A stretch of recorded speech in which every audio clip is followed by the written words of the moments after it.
बिस्मिल्लाहिर्रहमानिर्रहीम। अस्सलाम वालेकुम। एक्सप्रेस स्पोर्ट्स पेज में मिर्जा इकबाल बेग एक्सप्रेस न्यूज के नाजरीन को खुश आमदीद कहते हैं। अब क्रिकेट ही क्रिकेट है। 19 नवंबर को जब तक वर्ल्ड कप का फाइनल नहीं खेला जाता, हर तरफ सिर्फ और सिर्फ क्रिकेट की बातें होंगी और लोग क्रिकेट के बुखार में मुब्तला होंगे। पाकिस्तानी क्रिकेट टीम भारत के शहर हैदराबाद पहुंच चुकी है और उसका बड़ा पुरतपाक खैर मकदम किया गया और फिर उसके बाद पाकिस्तानी टीम ने जो प्रैक्टिस मैच खेला न्यूजीलैंड के खिलाफ बंद दरवाजों में, क्योंकि ईद मिलादुन्नबी की वजह से हैदराबाद की पुलिस ने सिक्योरिटी फराहम करने से माजरत की थी, तो उस मैच में रन्स की बरसात हुई। तकरीबन 700 के लगभग रन्स स्कोर हुए और न्यूजीलैंड की टीम ने पाकिस्तान को 5 विकेटों से हराया। पाकिस्तान की ये शिकस्त उस कॉम्बिनेशन के लिए कि जो पाकिस्तान हतमी तौर पर आजमाएगा 6 अक्टूबर को न्यूजीलैंड के खिलाफ मैच में, उसके लिए आंखें खोल देने के लिए काफ़ी थी कि पाकिस्तान का कॉम्बिनेशन क्या होगा। इस पर हम बात करेंगे क्योंकि अगला मैच पाकिस्तान का 3 अक्टूबर को ऑस्ट्रेलिया के खिलाफ है। पाकिस्तान की बॉलिंग और पाकिस्तान की फील्डिंग बड़ी मायूस कुन रही। पहले प्रैक्टिस मैच में अगरचे पुरतपाक खैर मकदम तो ज़रूर हुआ, लेकिन खेल के शोबे में पाकिस्तान की बैटिंग फिर भी बेहतर रही। बाबर आजम, उसके अलावा मोहम्मद रिजवान, सऊद शकील ने रन स्कोर किए, इमामुल हक नाकाम रहे, तो अब अब्दुल्ला शफीक भी बड़ी इनिंग्स नहीं खेल सके। तो अब देखते हैं कि क्या होता है। आज शादाब खान ने भी मीडिया से बात की है भारत में और शादाब खान का ये कहना था कि पाकिस्तानी टीम यहाँ की जो पिचेज़ हैं हैदराबाद की, ये फ्लैट पिचेज़ हैं। उन्होंने कहा पिछले मैच में ये रावलपिंडी जैसी पिच थी कि जहां रन्स के अंबार लगे थे। अब देखते हैं क्या होता है। और इसके अलावा एक और जो खास बात है कि पाकिस्तान क्रिकेट बोर्ड की मैनेजमेंट कमेटी के चेयरमैन ज़का अशरफ ने 1-2 दिन पहले मीडिया से जब बात कर रहे थे तो फिरते जज्बात में पता नहीं क्या क्या कह गए। उन्होंने कह दिया कि खिलाड़ियों के पैसे मैंने बढ़ाए, हालांकि ये क्रिकेट का पैसा है, और उन्होंने ये भी कह दिया कि जब दुश्मन मुल्क में जाकर खेल रहे होते हैं तो हमारी कौम की जानिब से खिलाड़ियों की हौसला अफजाई की ज़रूरत होती है। बहुत सारी उन्होंने बातें की, इस पर भी बात करेंगे, लेकिन हम पहले बात करेंगे पाकिस्तान की वर्ल्ड कप में जो परफॉर्मेंस होगी खास तौर पर स्पिनर्स के हवाले से, और इनसे ज़्यादा बेहतर कौन बात कर सकता है स्पिनर्स के हवाले से। हमारे साथ मौजूद हैं पाकिस्तान के former left arm spinner, former test cricketer, former chief selector Iqbal Qasim, जो खुद भी भारत में खेले। आपको याद होगा 1987 में, मार्च 1987 में बेंगलोर टेस्ट, जहां 9 विकेटें इकबाल कासिम ने, 9 विकेटें तौसीफ अहमद ने ली और पाकिस्तान ने एक सनसनीखेज मुकाबले के बाद भारत को हराया था। इकबाल कासिम से हम क्रिकेट के हवाले से, स्पिनर्स के हवाले से बात करेंगे क्योंकि भारत ने रविचंद्रन अश्विन को अपने 15 रुकनी स्क्वाड में शामिल किया। 28 सितंबर आखिरी तारीख थी तब्दीली की। अब चूंकि 5 अक्टूबर से वर्ल्ड कप शुरू हो रहा है, तो अब वर्ल्ड कप में अगर कोई तब्दीली करना चाहे तो जेन्युइन रीजन देनी होगी। अगर कोई खिलाड़ी जेन्युइनली जो है वो जख्मी है तो उस सूरत में उसका रिप्लेसमेंट वर्ल्ड कप की टेक्निकल कमेटी देगी। फिर क्या होता है, कौन सी टीमें तब्दील होती हैं, इस पर भी बात करेंगे। लेकिन इससे पहले कि हम इकबाल कासिम से गुफ्तगू के सिलसिले का आगाज करें, क्रिकेट के हवाले से आपको एक पैकेज दिखाते हैं और जब वापस आएंगे तो न सिर्फ इकबाल कासिम से बात करेंगे बल्कि आपकी टेलीफोन कॉल्स भी अपने प्रोग्राम में जरूर शामिल करेंगे। अगर आप हमसे टेलीफोन के जरिए बात करना चाहें, 021 कराची का कोड डायल करें, 3580-4224 पर कॉल करें। 021-3580-4224 पर कॉल कीजिएगा। लेकिन इससे पहले कि इकबाल कासिम से गुफ्तगू के सिलसिले का आगाज करें, एक पैकेज पहले देख लेते हैं और जब वापस आएंगे तो बहुत सारी बातें करेंगे। जी, पैकेज आपने मुलाजा किया। यकीनन इमाद वसीम को मिस कर रहे हैं जो नई गेंद करते थे। 2019 के वर्ल्ड कप में इमाद वसीम पाकिस्तानी टीम में शामिल थे, लेकिन अब उनकी जगह मोहम्मद नवाज को शामिल किया गया और ये $1 मिलियन क्वेश्चन है कि शाहीन शाह अफरीदी के साथ नई गेंद कौन करेगा। हसन अली रस्टी हैं, 12 जून 2022 के बाद से कोई वनडे इंटरनेशनल मैच नहीं खेले। अब देखते हैं कि क्या कॉम्बिनेशन आजमाता है, लेकिन जो लम्हे फिक्रिया है वो स्पिनर्स की गैर मयारी कारकर्दगी है। इकबाल भाई, पाकिस्तानी स्पिनर्स ने 25 ओवर्स में 183 रन दिए न्यूजीलैंड के खिलाफ और कोई इतना इंप्रेसिव नजर नहीं आया, चाहे वो मोहम्मद नवाज हो, चाहे उसामा मीर हो, चाहे एक और तीसरे सलमान अली आगा हो। शादाब खान तो खेले नहीं, उन्होंने बॉलिंग ही नहीं कराई। आप क्या समझते हैं, आपने भी अगर प्रैक्टिस मैच देखा है तो ये विकेटें जो हैं भारत की, इस पर तो फ्लैट विकेट्स हैं, या स्पिनर्स का रोल क्या हो सकता है? नहीं, बात आपकी दुरुस्त है कि ये प्रैक्टिस मैच जो था उसका सही यूटिलाइजेशन तो ये था कि आपने उसामा को खिलाया, बहुत अच्छा किया आपने। आपके जो हसन अली है उसको आपने खिलाया, क्योंकि बिल्कुल बाहर था, उसकी प्रैक्टिस होनी जरूरी थी। और मैं समझता हूँ बैटिंग में जो अपने क्या नाम बाबर आजम ने, रिजवान ने और सऊद शकील ने जो रन्स किए वो इंडिकेट कर दिया उसने कि he is ready to play in the world cup. उसको खिलाया नहीं एशिया कप और कोई मैच। हालांकि एशिया कप में आपको याद है हमने अपने पिछले प्रोग्राम में बात ये कही थी कि इसको खिलाएं और अबरार को ले जाएं। स्टिल आई बिलीव कि अबरार को टीम का हिस्सा होना चाहिए था, बट जो भी इन्होंने फैसला किया वो ठीक है। लेकिन आपको सामने नजर आएगा कि उसामा को भी अभी रस्टी है, बड़ी मुश्किल से वो खिला रहे हैं उसको, और उसको प्रैक्टिस करें। 2 उसे आउट किए, उसकी बॉलिंग में थोड़ा बहुत नजर आ रहा था कि ये विकेट टेकिंग बॉलिंग कर सकता है। फ्लाइट दे रहा था जी, फ्लाइटें दे रहा था। उसका बॉल थोड़ा बहुत ब्रेक भी हुआ है, गुगली भी हुआ है, बैट्समैनों के लिए डिफिकल्टी होगी, मगर इसको परसिस्टेंटली खिलाना चाहिए इसको। और जो म्यारी बॉलिंग आप कह सकते हैं स्पिनर वो नहीं है, वो आपको स्ट्रगल करेंगे, ये तो तयशुदा बात है, क्योंकि इतनी भी ऐसी भी विकेटें नहीं होंगी कि वो टर्नर बिल्कुल होगा, ऐसा नहीं होगा। हाँ, जो बॉलिंग लाइन एंड लेंथ के साथ करेगा और दिमाग का इस्तेमाल करेगा वो शायद रन रोकने में भी कामयाब हो जाए और विकेट लेने में भी कामयाब हो जाए।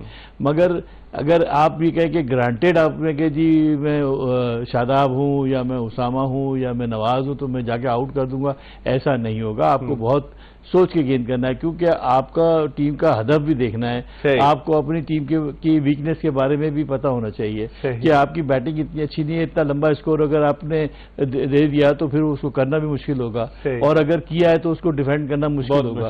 तो ये बहुत सारी चीजें हैं जो आपको कंसीडर करनी है अगले जो मैच हो रहा है उसके अंदर। 3 तारीख को ऑस्ट्रेलिया से मैच है, उस पर इकबाल कासिम ने से ही अपनी असेसमेंट दी। इस वक्त प्रोग्राम के पहले कॉलर हमारे साथ टेलीफोन लाइन पर मौजूद है। अस्सलाम वालेकुम। वालेकुम सलाम जी, कौन साहब कहाँ से बात कर रहे हैं?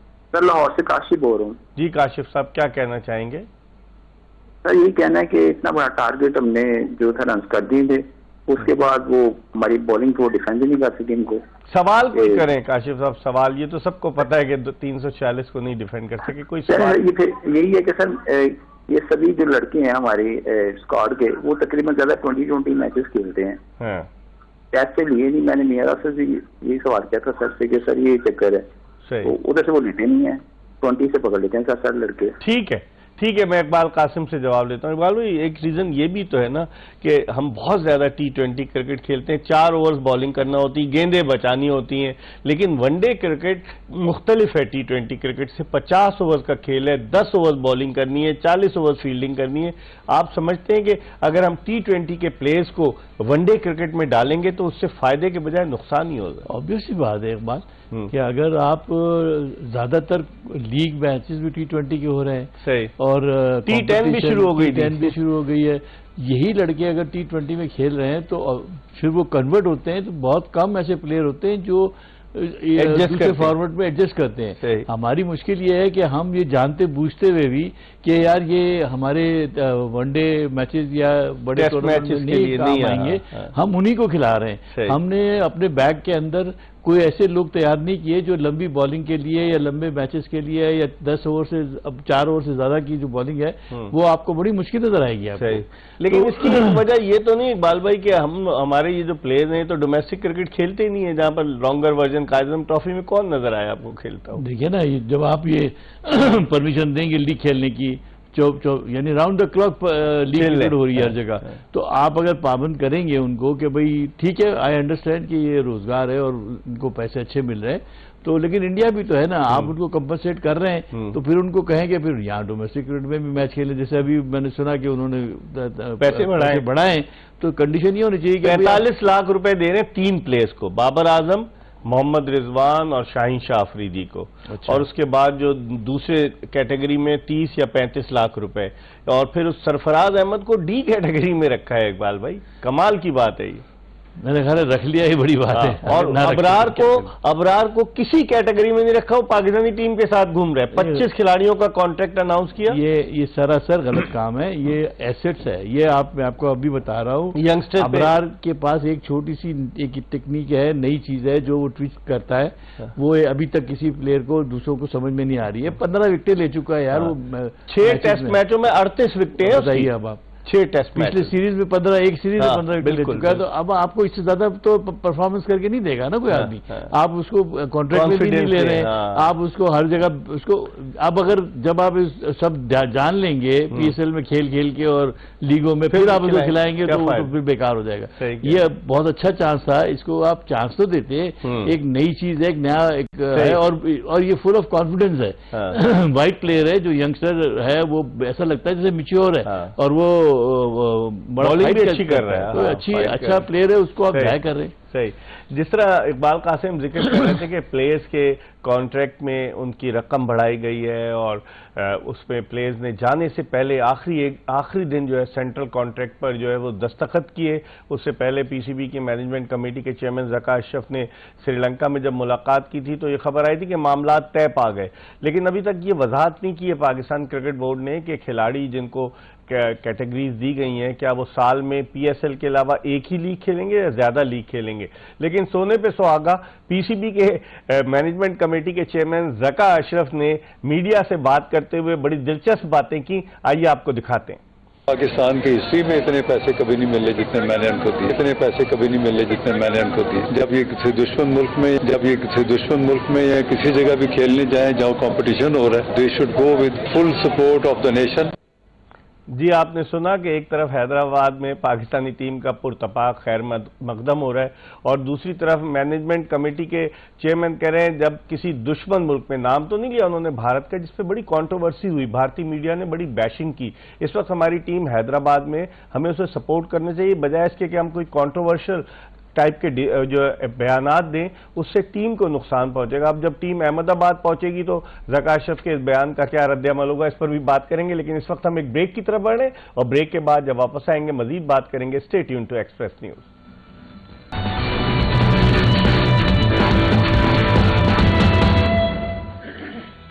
ब्रेक के बाद एक मरतबा फिर पाकिस्तान के साबिक चीफ सेलेक्टर, साबिक टेस्ट क्रिकेटर इकबाल कासिम के साथ शो में आपको खुशामदीद कहते हैं। ब्रेक पर जाने से कबल हम पाकिस्तानी बॉलिंग के हवाले से बात कर रहे थे, लेकिन एक और चीज इकबाल भाई के दुनिया की तमाम टीमें अपने साथ स्पिनर्स को लेकर आई हैं। ऑस्ट्रेलिया के पास तो एडम जंपा है, उसके अलावा वो ग्लेन मैक्सवेल से भी बॉलिंग करा लेते हैं। अगर इंग्लैंड के पास जाएं तो मोइन अली और आदिल रशीद हैं। फिर भारत ने रविचंद्रन अश्विन को भी शामिल किया है, कुलदीप यादव भी हैं और रविंद्रा जडेजा भी हैं। न्यूजीलैंड के पास मिचेल सेंटनर हैं, उसके अलावा जो रविंद्रा रुचेरा जिन्होंने 97 रन किए, वो लेफ्ट आर्म स्पिनर है, इश सोडी भी उनके पास हैं। फिर आप अफगानिस्तान के पास 4 स्पिनर्स हैं, नूर अहमद को तो खिलाते नहीं है, फिर राशिद खान, उसके अलावा उनका मुजीबुर रहमान, और फिर उसके अलावा मोहम्मद नबी। बांग्लादेश शकीबुल हसन को लेकर जा रहा है, मेहदी हसन मिराज है वहां पर स्पिनर्स जो हैं। तो और फिर सारी साउथ अफ्रीका, तबरेज शमसी, केशव महाराज। तो आप क्या देखते हैं, सारी टीमें ऐसे मुस्तनद स्पिनर्स लेकर आ रही हैं, इट मीन्स कि भारत की विकेटें स्पिनर्स के लिए हेल्पफुल होंगी। इसमें कोई शक नहीं, सबने स्टडी की हुई है, रिकॉर्ड सामने है। इंडिया के अंदर जो मैचेस होते हैं उसका पूरा रिकॉर्ड है उनके पास, और सब तैयारी करके आए हैं। ऐसा नहीं है कि उन्होंने सबने होमवर्क किया हुआ है कि वहाँ की जो विकेटें हैं उसके ऊपर कौन से बॉलर्स इफेक्टिव होंगे, क्या स्ट्रैटेजी होगी, क्या प्लानिंग। ये शो करता है कि हर टीम ने अपनी एक हिकमत अमली तय की है और वो उसके मुताबिक अपनी टीम को बना के लाए हैं। प्रॉब्लम यह है कि जो बॉलर्स आए हैं वो क्या क्वालिटी बॉलर्स हैं या नहीं है। मेजॉरिटी क्वालिटी बॉलर्स हैं, ठीक है। आपके पास जो बॉलर्स हैं वो पार्ट टाइम बॉलर्स हैं, उनको मैं डिस्टिंग्विश नहीं कर सकता। जैसे आप नवाज या शादाब को ये ऑलराउंडर्स अपने आप को कहते हैं। अच्छा, फिर उसमें वो जो आगा है उसको भी आप, सलमान अली आगा, उसको भी आप पूरी तरीके से इफ्तिखार को भी, हालांकि बेटर बॉलर्स। तो मकसद कहने का ये कि आप अपना एक शो अभी तक नहीं किया कि हमारा कौन सा रेगुलर क्वालिटी बॉलर है जिसको हम यूज करेंगे और इससे हम गारंटीड रिजल्ट लेंगे। तो ये एक बड़ा है। इसमें आपको जो मिसिंग हो रही है वो अबरार की हो रही है। उसामा को अब बड़ी मुश्किल से आपने खिलाना शुरू किया है, तो उसको थोड़ा टाइम लगेगा, कॉन्फिडेंस देना पड़ेगा, उसको कॉन्फिडेंस देना पड़ेगा आपको, ठीक है। अबरार बाहर हो गया इस वक्त, तो इमाद वसीम को आपने नहीं लिया, जबकि वो एक्सपीरियंस बॉलर था। आपको ऐसे इवेंट के लिए नया बॉल भी कर देता। तो अगर आपको बिट एंड पिट्स के साथ चलना था तो आप अम्माद को ले लेते, वो बैटिंग भी कर लेता था, वो नए बॉल भी कर सकता था। ठीक है, ठीक है। इस वक्त टेलीफोन लाइन पर हमें ज्वाइन किया है भारतीय जर्नलिस्ट रोहित जागरान ने, और रोहित जागरान वर्ल्ड कप को कवर कर रहे हैं, इनसे बात करते हैं। Thank you very much Rohit ji, कैसे हैं आप? Thank you so much sir for having me. मैं बहुत अच्छा हूँ, आप कैसे हैं? मेरे साथ इकबाल कासिम है। आप तो शायद उस वक्त पैदा ना हुए, 87 का जो आपको याद है बेंगलोर टेस्ट, इकबाल कासिम ने बड़ी जबरदस्त। सर मेरी पैदाइश 92 की है सर, 92। हाँ 92 की, वही तो मैंने पहले ही कह दिया ना आपको। लेकिन इकबाल कासिम का नाम तो सुना होगा रोहित आपने? जी जी जी, बिल्कुल बिल्कुल बिल्कुल सर, बिल्कुल। अच्छा रोहित जी, ये बताएं कि आप पाकिस्तान का मैच ऑस्ट्रेलिया से है 3 तारीख को हैदराबाद में, और क्राउड को अब अलाउ किया जाएगा। पिछले मैच में न्यूजीलैंड के अगेंस्ट क्राउड को अलाउ नहीं किया गया। कैसा एटमॉस्फेयर देखते हैं आपके प्रैक्टिस मैच में भी, वार्म अप मैच में भी? आप समझते हैं कि स्टेडियम में तमाशाई बहुत बड़ी तादाद में आएंगे?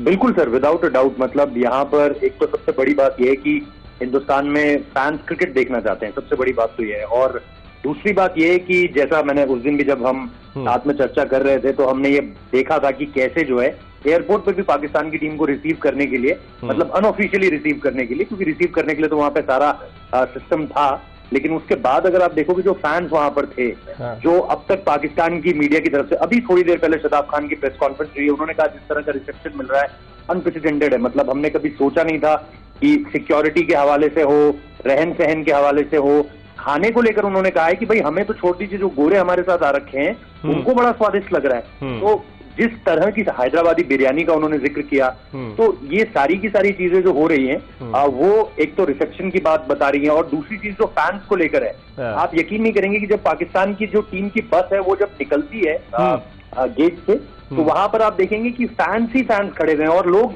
बस जब निकल जाती है तो बोलते हैं मैंने इमाम को देखा, मैंने शताब को देखा। They also recognize them. सबसे बड़ी बात यह है कि वो बाबर तो छोड़ दीजिए, बाबर तो ऑब्वियसली एक तरीके से एक ग्लोबल आइकन है उस तरीके से, लेकिन अगर आप बाकियों को भी देखें तो ऐसा नहीं है कि वो ये पूछ रहे हैं कि अरे वो कौन है, वो कौन है, ऐसा नहीं है यहाँ पे। अच्छा। They know each and every one of them. और जैसा मैंने उस दिन भी कहा था, नसीम को लेकर के थोड़े से डिसहार्टेंड है लोग, नसीम नहीं आया क्योंकि।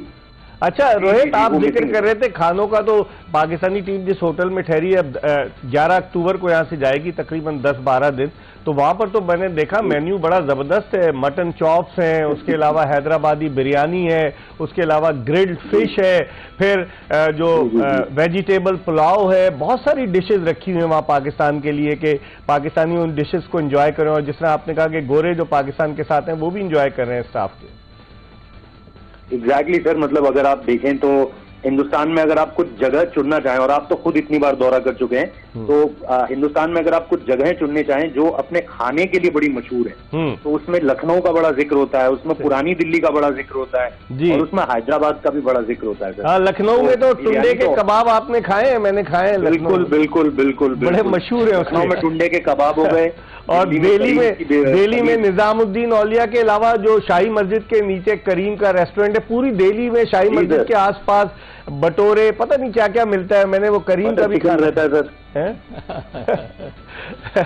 अच्छा जी रोहित जी, तो ये चीजें सर, और हैदराबाद जैसा मैंने कहा आपको, आपने जिन बातों का जिक्र किया बिल्कुल वही है। प्रोटीन किस तरीके से दिया जा सकता है, चिकन, मटन, फिश, सारी की सारी चीजें। उसके अलावा भी अगर आप जो जिसे आप कहो कि भाई पाकिस्तानी खिलाड़ियों का उसके बाद जो रिएक्शन है, या जिस तरीके से मैं कह रहा हूँ सपोर्ट स्टाफ का जिस तरीके से रिएक्शन है, वो बिल्कुल मतलब हर एक चीज पॉइंट टू पॉइंट ऐसा लग रहा है कि शायद पहले से पूछ कर मतलब पूरी तरीके से रेडी रखा गया था।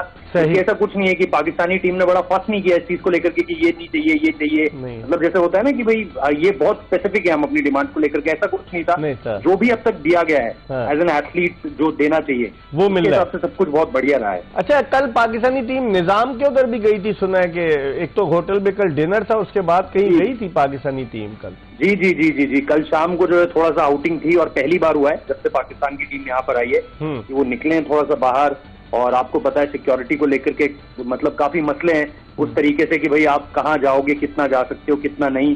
तो उन सारी की सारी चीजों को देखते हुए भी मुझे लगता है हर एक चीज चुनी जा रही होगी, देखी जा रही होगी। ऑब्वियसली रिक्वेस्ट की गई होगी वहां से कि भाई हमें इस जगह पर जाना है, लेकिन ऐसा होता हुआ देखते हुए बड़ा अच्छा लग रहा है कि जितना ज्यादा पाकिस्तान की team as an team explore भी कर सके, क्योंकि जैसा हमने पहले भी देखा है, नवाज के अलावा अगर आप वर्ल्ड कप के लिहाज से देखें तो नवाज आ रखे हैं, और फिर मेरे ख्याल से सलमान आए थे लीग के लिए, तो उसके अलावा यहाँ पर और कोई आया नहीं तरीके से। तो ऑब्वियसली एक इंडिया को एक्सप्लोर, मतलब ऑल ओवर इंडिया तो वो नहीं जा पाएंगे, 5 शहर ही हैं उनके पास भी, तो उन 5 शहरों को भी वो जितना एक्सप्लोर कर लें आई थिंक वो बेटर है पाकिस्तान की टीम के लिए। तो कल निकले थे शाम को। ठीक है Rohit, thank you so much, आपने वक्त दिया, आइंदा भी आपको जरूर जहमत देंगे। रोहित जागरान, भारतीय स्पोर्ट्स जर्नलिस्ट, जो हमसे बात कर रहे थे, पाकिस्तानी टीम के हवाले से बता रहे थे। इकबाल कासिम हमारे साथ मौजूद है। प्रोग्राम में एक ब्रेक की तरफ बढ़े और ब्रेक के बाद जब वापस आएंगे तो इकबाल कासिम से बात करेंगे। जब 87 में ये दौरे पर गए थे तो वहां तो पाकिस्तानी टीम जो इतनी सिक्योरिटी नहीं थी जितनी सिक्योरिटी अब है, वो तो पाकिस्तानी टीम का जो दौरा था वो 34 बरस कबल था। तो इनसे बात करेंगे इकबाल कासिम से एक ब्रेक के बाद। Stay tuned to Express news.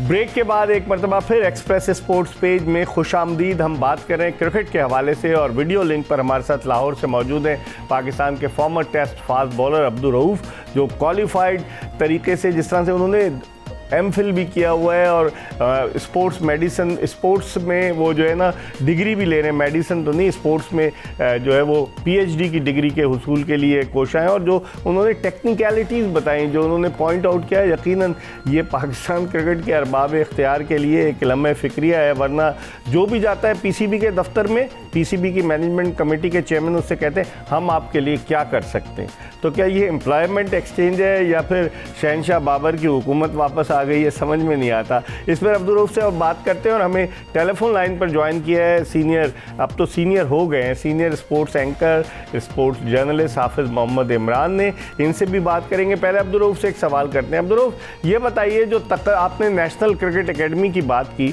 तो नेशनल क्रिकेट एकेडमी तो बोर्डिंग एंड लॉजिंग फैसिलिटी का मरकज़ बनी हुई है। कितने अरसे तक जो पिछली मैनेजमेंट कमेटी थी उसके कई अरकान वहाँ आराम से रहते थे, खाना भी खाते थे। तो दुनिया भर में क्या जो नेशनल क्रिकेट एकेडमीज होती हैं वो इन्हीं पर्पस के लिए होती हैं? जब आपका बॉस कमज़ोर होगा तो फिर यही होगा ना। पिछली दफ़ा भी इज़्ज़त सैयद थे, उन्होंने कौन सी क्रिकेट खेली हुई थी? वो डायरेक्टर थे, वहाँ गुफ्तन निशिस्तन बर्खास्तन वाली बातें होती नहीं। क्या कहेंगे आप?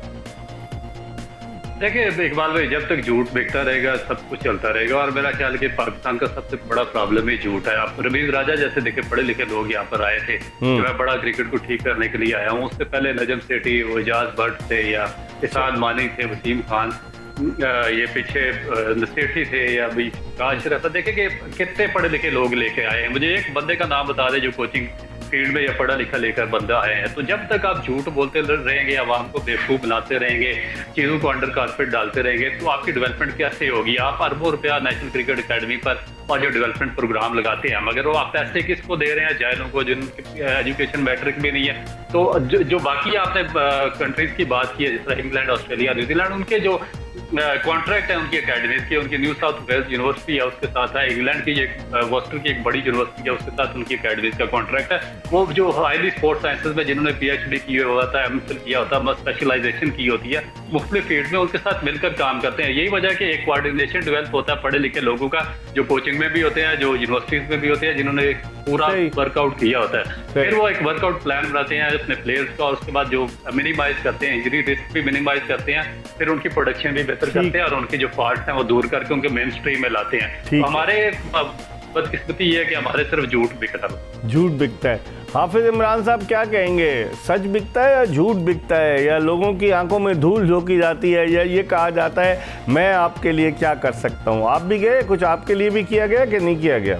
देखिए बेग साहब, वो जिस काम के लिए लाए गए थे मेरा ख्याल वो काम तो वो कर रहे हैं और जो भी उनके पास जाता है वो उसको ये कहते हैं कि हम आपको साथ लेकर चलेंगे।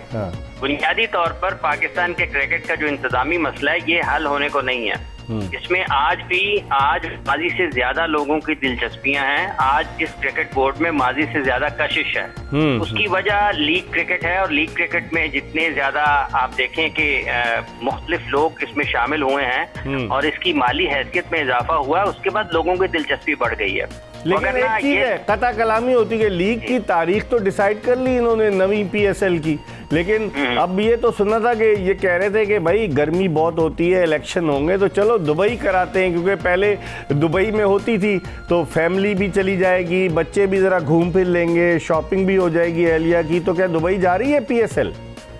देखिए, इसका अभी तक तो इन्होंने कहा है कि नहीं, और फ्रेंचाइजीज उसकी बड़ी मुखालफत करते हैं, लेकिन इसमें कुछ कहा नहीं जा सकता। ये बात ठीक है कि जब तक कि पीएसएल पूरी की पूरी हो ना जाए ना यहाँ पर, उस वक्त तक ये आप हतमी तरीके से कुछ हतमी राय इसके बारे में कायम नहीं कर सकते। ये तो कोई पता नहीं कहे चले हम फाइनली दुबई में करा लेते हैं, तो लोगों का दिल तो करता है इस तरीके से सोचने का कि ये मुत्तहिदा अरब अमारात में चली जाए, लेकिन अब चूंकि फ्रेंचाइजीज का बहुत बड़ा हाथ है, फ्रेंचाइजीज नहीं चाहती हैं कि वो पाकिस्तान सुपर लीग के मुकाबले पाकिस्तान से बाहर दोबारा जाएं, क्योंकि उनको जो फायदा होता है असल में, और बिलखुसूस सिर्फ उनका नहीं है, ये ब्रांड का भी फायदा इसी तरीके से है कि अगर आपके मैचेस सारे के सारे पाकिस्तान में होते हैं, क्योंकि जितनी मकबूलियत पाकिस्तान में मुकाबलों के इनेकाद से मिल सकती है उतनी मुत्तहिदा अरब अमारात से या दुनिया के किसी भी और मुल्क से मिल नहीं सकती है। तो इसके बारे में कुछ कहना कबल इस वक्त है, लेकिन इस चीज को नजरअंदाज कतई तौर पर नहीं किया जा सकता है कि पाकिस्तान सुपर लीग के मैचेस पाकिस्तान से बाहर भी हो सकते हैं, क्योंकि जो इंतखाबात के हवाले से मामलात हैं, जो उस वक्त अमन व अमान और कानून नाफिज करने वाले इदारे हैं, उनकी राय को अहमियत दिए बगैर आप उनको फैसला नहीं कर सकेंगे। आपके लिए इस मुश्किल होगा कि उनको नजरअंदाज करें। ठीक है, आप साथ ही रहिए। अब्दुल रऊफ, क्या समझते हैं, पीएसएल पाकिस्तान से बड़ी मुश्किल से हम पाकिस्तान में लेकर आए। 2016 में पीएसएल शुरू हुई, पूरी पीएसएल मुत्तहिदा अरब अमारात में हुई। 2017 में जो फाइनल था वो गद्दाफी स्टेडियम लाहौर में हुआ, फिर 2018 से पीएसएल के मैचेस होना शुरू हुए। आप समझते हैं कि जो इतनी जिद्दोजहद के बाद पीएसएल पाकिस्तान आई, पाकिस्तान सुपर लीग, अब इसको दोबारा बाहर ले जाया जाए, वो दुरुस्त फैसला होगा? जी बिल्कुल भी नहीं, और हम तो वो लोग हैं जिन्होंने बहुत ज़्यादा इसका डैमेज उठाया हुआ, और स्पेशली मुझे याद है कि जब 2007 में चैंपियन ट्रॉफी थी तो मेरा नाम भी अनाउंस हुआ था पाकिस्तान में, और कुछ ऐसे हालात हुए थे जिसकी वजह से वो फिर डिले हो गई थी और नहीं हो सकी। तो इस वजह से हमारे जैसे जितने भी डोमेस्टिक के प्लेयर्स थे, जो टॉप क्लास प्लेयर्स थे, उन्होंने बहुत ज़्यादा नुकसान उठाया था पाकिस्तान में क्रिकेट ना होने का, और हमने एक बड़ा लंबा टाइम, डिकेड्स में अपने सर्व की है। तो एक बहुत खुशाइंद बात है कि पाकिस्तान में दोबारा क्रिकेट की सरगर्मियां बहाल हुई हैं, खुशी हुई है, और जितने भी हमारे सिक्योरिटी एजेंसीज हैं, जो सिक्योरिटी के इदारे हैं, जिनकी लाजवाब कुर्बानियों से जिन्होंने शहादतें दी हैं, अपनी जानें कुर्बान की हैं पाकिस्तान में अमन और सिक्योरिटी लाने के लिए, मैं उनको स्पेशली खराज तहसीन पेश करता हूँ, क्योंकि एक बहुत बड़ी उनकी कुर्बानियों से पाकिस्तान में दोबारा, बिल्कुल उनके कंट्रीब्यूशन से और उनकी कुर्बानियों से पाकिस्तान में दोबारा अमन बहाल हुआ, पाकिस्तान दोबारा एक इंटरनेशनल अरीना बना है। तो मेरा ख्याल है कि पाकिस्तान में जितने भी इस तरह के इवेंट्स हैं पाकिस्तान के अंदर ही हों तो बेहतर। आप हमारे साथ रहिएगा अब्दुल रऊफ, और हमारे साथ हाफिज इमरान भी हैं। प्रोग्राम के आखिरी ब्रेक की तरफ बढ़ रहे हैं, चंद मिनट हैं, और आखिरी ब्रेक में हम बहुत सारी बातें करेंगे। हाफिज इमरान से पूछेंगे कि इलेक्शन होने जा रहे हैं पाकिस्तान क्रिकेट बोर्ड के या नहीं। ज़का अशरफ को 5 जुलाई को मैनेजमेंट कमेटी का चेयरमैन बनाया गया था, 4 महीने का वक्त दिया गया था। जो लेटर था उसमें कहा गया था कि डे टू डे अफेयर्स आप देखेंगे और इलेक्शन कराएंगे। तो इनकी जो मियाद है वो 5 नवंबर को ख़त्म हो जाएगी। लेकिन इस पर हम हाफिज इमरान से भी पूछेंगे और अब्दुल रऊफ से और कुछ टेक्निकल चीज़ें पूछेंगे। प्रोग्राम के आखिरी ब्रेक की तरफ बढ़ रहे हैं, और ब्रेक के बाद दोबारा आपको ज्वाइन करेंगे।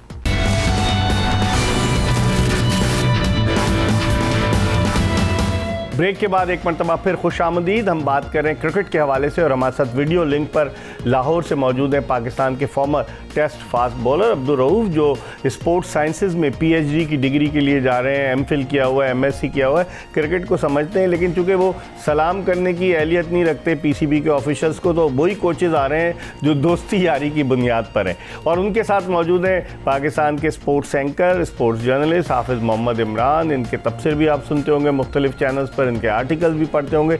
मैं हाफिज इमरान आपसे शुरू करूंगा, क्या देख रहे हैं, इलेक्शन होने जा रहे हैं, पीसीबी की बात कर रहा हूं मैं। सर देखिए, इलेक्शन पता नहीं होने जा रहा है या नहीं होने जा रहा है, लेकिन कलेक्शन जरूर हो रही है।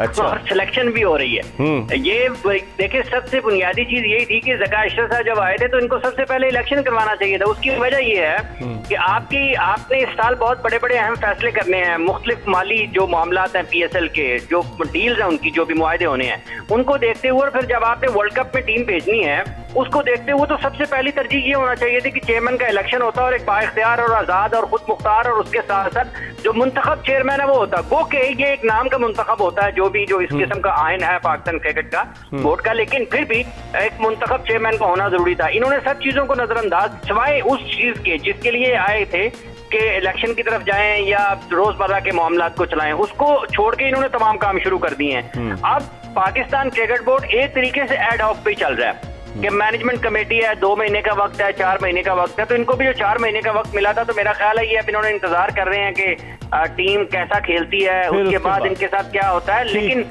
ये बड़ी अफसोसनाक सूरत है, ये कोई इतनी अच्छी मैनेजमेंट की, इतनी अच्छी इंतजामी चीजें पाकिस्तान क्रिकेट बोर्ड में नहीं चल रही हैं। लेकिन क्या ये बात दुरुस्त है कि ज़का अशरफ साहब को मैनेजमेंट के हवाले से उनके साहबजादे खान मोहम्मद अशरफ की मावनत हासिल है? मैंने एक तस्वीर में देखा सिंध प्रीमियर लीग का जो NOC जब दे रहे थे ज़का साहब तो उनके साहबजादे थे। मैंने एक तस्वीर में देखा, आप भी शायद वहाँ गए हुए थे, लाहौर कलंदर्स का हाई परफॉर्मेंस सेंटर, वहाँ दौरा कर रहे थे तो साहबजादे साथ थे। तो लोग कहते हैं डिफेक्टो चेयरमैन है, ऐसी लोग अफवाहें उड़ाते हैं या इसमें कोई सदाकत भी है?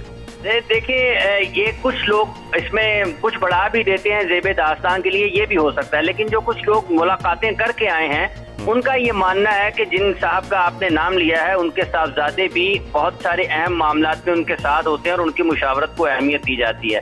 जिन 2 तस्वीर का आपने जिक्र किया है ये हवाले के तौर पर मौजूद है और इनके ऊपर ही बात हो सकती है, क्योंकि ये वो ऐसी दोनों मकामात हैं जहां पर आपका जो जाती दौरा नहीं है, ये दौरा आपके पेशा जिम्मेदारियों को का है। और उसमें अगर कोई आपके कोई भी करीबी ताल्लुक वाले या बेटे हैं उनके, इसमें तो बहुत करीबी ताल्लुक है, मतलब इससे ज्यादा क्या होना है। विरासत तो नहीं आ गई क्रिकेट बोर्ड में? विरासत आने वाली। आपको पता है जब शहरयार खान थे, एजाज बट मरूम थे, नजम सेठी थे, डॉक्टर नसीम अशरफ थे, किसी के बेटे नहीं आए, तो क्या विरासत आने वाली है PCB? ये बात आपकी बिल्कुल ठीक है, लेकिन इस वाले केस में जब आपने खान मोहम्मद साहब का जिक्र किया है तो इसमें कोई दो राय नहीं है। जो लोग मिलके आए हैं, जो लोग रोजाना पाकिस्तान क्रिकेट बोर्ड जाते हैं या मुख्तलिफ हवालों से क्रिकेट बोर्ड के अफसरान के साथ मुलाकातें करते हैं बराह रास्त या डायरेक्ट इनडायरेक्ट, उनको वो लोग पता है कि खजाने की चाबी किसके पास? उनको ये पता है कि तोते की जान किसमें है। तोते की जान। अब्दुल रऊफ क्या कहेंगे अगर इस तरह से अनप्रोफेशनल अंदाज से चलेगा और 5 नवंबर आखिरी डेट है कि उस वक्त तक इलेक्शन कराए जाए, और बाद लोग तो ये कह रहे हैं कि ये कॉन्फ्लिक्ट ऑफ इंटरेस्ट होगा, ज़का अशरफ साहब को ये जिम्मेदारी सौंपी गई है, वो खुद इलेक्शन नहीं लड़ सकते। तो आप जो थोड़ी देर पहले बात कर रहे थे सिफारिश की, इस कल्चर की, तो आप नहीं समझते कि इससे क्रिकेट बजाय ऊपर जाने के नीचे की तरफ आएगी? देखिए इकबाल भाई, ये ना तो पहली दफा हुआ और ना ही आखिरी दफा होना। इससे पीछे जो सेठी साहब थे वो भी यही कर रहे थे, राज साहब भी वही कर रहे हैं। उससे पहले जो सिस्टम चलता रहा, वो एक पीछे म्यूजिकल चेयर चलती रही, वो भी ऐसे ही है। और मेरा ख्याल है कि ये उस वक्त तक चलती रहेगी जब तक आपकी कोई स्टेबल गवर्नमेंट नहीं आएगी। और मेरा ख्याल है कि अगर इलेक्शन करवा भी दे कोई भी आ जाए, तो उस पर जब आपकी कोई स्टेबल गवर्नमेंट, जिस तरह हमारी इलेक्शन कमीशन ने जनवरी के आखिर में ऐलान किया है जो आम इलेक्शन है उनका, उसके बाद अगर स्टेबल गवर्नमेंट बनेगी और उसकी मर्जी का क्रिकेट बोर्ड में बंदा बैठा होगा तो वो उसको एक्सेप्ट करेंगे। अगर ये इलेक्शन करा भी देते हैं और उनकी मर्जी का बंदा नहीं आएगा वहां पर, तो फिर उस पर आपको देखना पड़ेगा, एक लंबी उखाड़ पुछाड़ होगी, क्योंकि पॉलिटिकल इन्वॉल्वमेंट आपका क्रिकेट बोर्ड का हिस्सा है और वो रहती है। आप देखें इमरान खान जब आए थे तो उन्होंने किस तरीके से रिजाइन लिया था, और पूरा क्रिकेट बोर्ड जो 10 दिन पहले सेठी साहब के हाथ पर बैत कर रहा था, और 10 दिन के बाद जब वो इमरान खान को और उनके पीछे बिल्कुल और लाइन बांधकर उनके पीछे खड़े थे और आगे एहसान मानी को ले आए, माफ कीजिएगा, एहसान मानी को ले आए, एहसान मानी को, बिल्कुल। और ये आपको जो पॉलिटिकल सिनेरियो उससे बहुत ज्यादा रिलेट है। मेरा ख्याल है कि ये जब तक आपकी स्टेबल गवर्नमेंट नहीं आएगी ये सिस्टम ऐसे ही चलता है। ठीक है, बहुत बहुत शुक्रिया हाफिज इमरान आपका। आप पहले साहिबान कह रहे थे, फिर आपने नाम भी ले दिया, और अब्दुल रऊफ आपका भी बहुत बहुत शुक्रिया। इसके साथ ही एक्सप्रेस स्पोर्ट्स पेज की ये एपिसोड अपने अख्तिताम को पहुंची। इंशाअल्लाह अगर ज़िंदगी ने वफा की तो अगले शो में फिर आपकी खिदमत में हाजिर होंगे। मिर्ज़ा इकबाल बेग और एक्सप्रेस न्यूज़ की पूरी प्रोडक्शन टीम को इजाज़त दीजिए। अल्लाह हाफिज़।